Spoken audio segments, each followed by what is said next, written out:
మీతో విషయాలు పాల్పంచుకోవాలనుకున్నప్పుడు తర్వాత స్టేజ్ మీద ఉన్న పెద్దలందరూ కూడా ఇక్కడే ఉండి మిమ్మల్ని ఉద్దేశించి వైఎస్ఆర్ కాంగ్రెస్ పార్టీ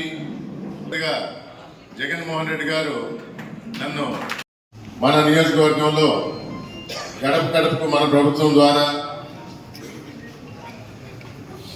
80,000 గడపలు తప్పడం జరిగింది.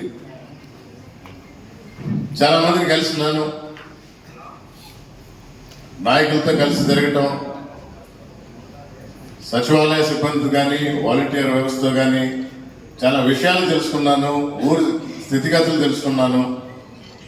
జగన్మోహన్ రెడ్డి గారు సచివాలయానికి 20 లక్షల నుంచి 50 లక్షలు చేసినప్పుడు ఈ ఒక్క సంవత్సరంలోనే అభివృద్ధి అనేది కనబడింది. ఇక్కడ నేతన్న నేస్తానికి వచ్చి బటన్ నొక్కినప్పుడు పెద్దలు రామచంద్రారెడ్డి గారి సలహాల మేరకు ఈ బిల్డింగ్ కూడా అన్నీ ఆ రోజు ఫస్ట్ మీటింగ్ పెట్టింది ఇక్కడే. ఆ సభ విజయవంతం కావడానికి ముఖ్య కారణం రామచంద్రారెడ్డి గారు. ఏ విధంగా చేయాలి, ఏ విధంగా ముందుకు పోవాలి. ఈ సంవత్సరం కాలంలో కూడా నాకు ఎన్నో చెబుతూ వచ్చారు. చాలా వరకు మారాలనుకుంటా, కొన్ని ఇంకా మారాల్సింది ఉంది. అది ఆ లోటుపాట్లు మీకు కూడా తెలుసు. నా శక్తి కొద్దీ నేను తప్పకుండా మారుతాను. నేను వచ్చిందే నేదురుమల్లి జనార్దన్ రెడ్డి రాజలక్ష్మ కొడుకుగా వెంకటగిరి నియోజకవర్గ ప్రజలకు సేవ చేయాలని, ఆ సేవ చేసి భాగ్యం కలిగించిన జగన్మోహన్ రెడ్డి గారికి ధన్యవాదాలు తెలుపుకుంటూ ఎప్పుడు కూడా మీ మధ్య ఉంటానని మరొకసారి తెలియజేసుకుంటున్నాను.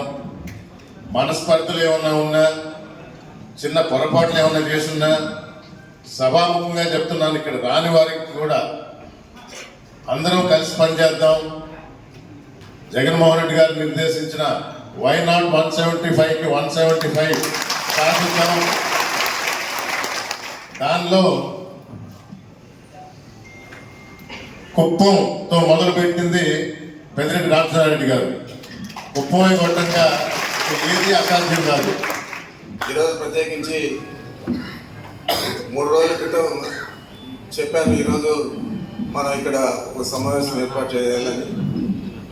మరి అనుకోకుండా నిన్న 3 గంటల సమయంలో ముఖ్యమంత్రి గారు ఈరోజు విజయవాడ రమ్మని చెప్పి తొందరగా వచ్చి మిమ్మల్ని అందరినీ కూడా కలిసి ఇలా ఎయిర్పోర్ట్కి వెళ్దామని చెప్పి భావించి రావడం జరిగింది. అంచేతే రామ్ కుమార్ గారు 10:30కి అన్నారు, మళ్ళీ 9 గంటలకు అన్నారు. అట్లా మీకు టైం కూడా మార్చి అందరికీ కూడా తెలియజేయడం జరిగింది. నేను మీ అందరినీ కోరుకుంటున్నాను, ప్రతి నియోజకవర్గంలో కూడా చిన్న చిన్న సమస్యలు ఉంటాయి. అధికారంలో ఉన్నప్పుడు అంతా బాగానే కనపడతారు, కానీ అధికారం లేనప్పుడు మనకి ఎవరు మనకు అండగా నిలుస్తారనేది మనకు తెలుస్తుంది. ఆ విధంగా కాకుండా మనం అధికారంలో ఉన్నాం, రేపు కూడా అధికారంలోకి రాబోతూ ఉన్నాం.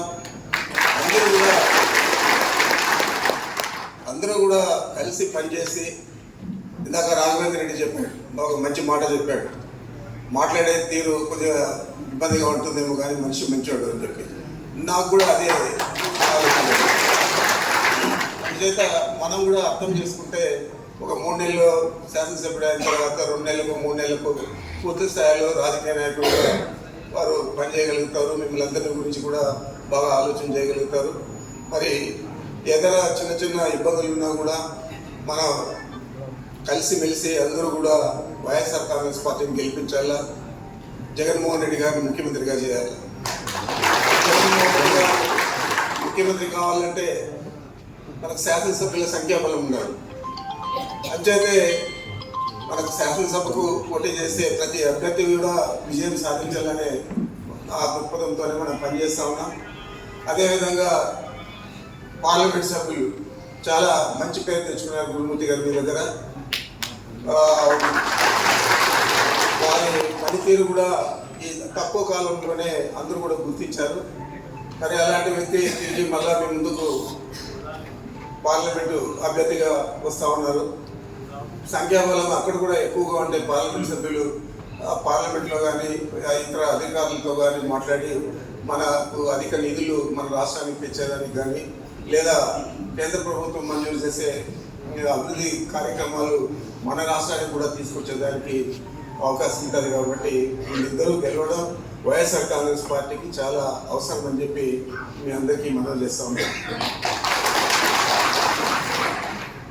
మనం అనేక సంక్షేమ కార్యక్రమాలు చేసాం, అనేక అభివృద్ధి కార్యక్రమాలు చేసాం. అవన్నీ కూడా ప్రతి ఇంటికి పోయి మనం ఓటు అడిగేదానికి అవకాశం కల్పించాడు జగన్మోహన్ రెడ్డి గారు. మనకు ఓటేసారా లేదా చూడలేదు. మనం అందరినీ సమంగా చూసి కేవలం పేదరికాన్ని కొలబద్దగా తీసుకొని అన్ని సంక్షేమ పథకాలు కూడా అమలు చేశారు.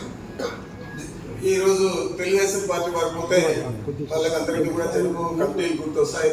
అక్కడ వాళ్ళు ఆరోగ్యపురం వాళ్ళకి ఓట్లు అడిగే ధైర్యం లేదు. మనమైతే ప్రతి ఒక్కరిని అడగచ్చు. తెలుగుదేశం పార్టీ నాయకుడు కార్యకర్త ఉన్నా ఎవరున్నా కూడా వాళ్ళ ఇంటికి కూడా పోయి మనం ఓట్లు అడిగేదానికి ఉంది.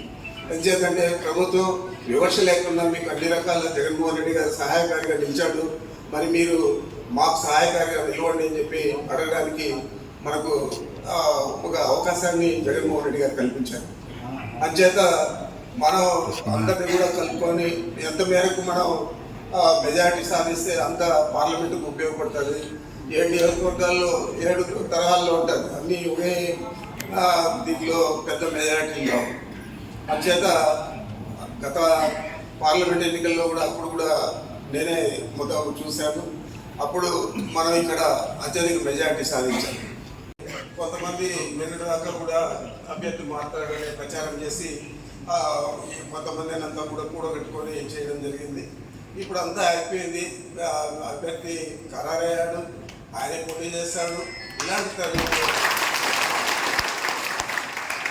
ఇలాంటి తరుణంలో మనమందరూ కూడా వారిని కూడా ఇంకా అయిపోయింది, మీ ప్రయత్నాలన్నీ మీరు వచ్చి వైఎస్ఆర్ కాంగ్రెస్ పార్టీని గెలిపిద్దాం రండి అని చెప్పి మీరు కూడా వాళ్ళందరినీ కూడా మోటివేట్ చేయాలని చెప్పి మీ అందరికీ కూడా మనవి చేస్తూ ఉన్నా. ఇక ఇక్కడ గెలుపు ప్రధానంగా మనం పనిచేస్తాం. నేను కూడా చాలా పర్యాయాలు అవసరమైన మేరకు ఇక్కడ వచ్చి అన్నీ కూడా చూడగలుగుతాను. మీ మండలాలు కూడా వచ్చి అక్కడ కూడా నాకు సమావేశాలు ఏర్పాటు చేసి ముఖ్యమైన నాయకులతో కూడా కలిసి పార్టీకి మద్దతు పలికే విధంగా నేను కూడా కృషి చేస్తానని చెప్పి మీకు మనవి చేస్తూ మీరందరూ బాసట నుంచి వైఎస్ఆర్ కాంగ్రెస్ పార్టీకి జగన్మోహన్ రెడ్డి గారిని అత్యంత మెజారిటీతో గెలిపించాలని చెప్పి పదే కోరుకుంటూ సెలవు.